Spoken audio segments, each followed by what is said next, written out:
நேரத்துக்கு ஸ்டார்ட் ஆயிடுச்சு. காட்டுக்கு வேற போகணும். தண்ணி பாய்ச்சனா கிளடு என்ன சொல்ல போறான்னு தெரியல.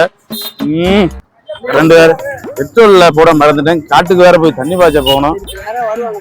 யாரு வருவா? ஐயோ கிளடு தெரிஞ்சா இன்னைக்கு என்ன பண்ண? பெட்ரோல் போட்ட காசு என்ன நான் செலவு பண்ணிட்டேன்.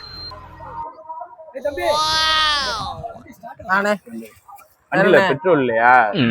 போற வழியில பல்க் வரைக்கும் கொண்டு போய் தெரியாது.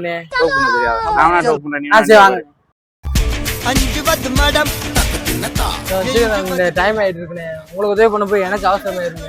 சரி அந்த தள்ளிடுறேன். சரி நான் செவனேந்தானா போய்க்கிருந்தேன். யாரு வம்பு தும்புக்காச்சும் போனனா? தம்பி எனக்கு உதவி பண்ண போய் உனக்கு எதுவும் அடிப்படல இல்ல? லைட்டா காலில் அடிபட்டு இருக்குண்ணே. ஆட்டோ வந்துச்சு. பதறிக்கிட்டு ஓரத்துல நின்று உள்ள விழுந்துட்டேன். வண்டிக்கு எதுவும் அடிப்படல? வண்டிக்கு எதுவும் அடிப்படல.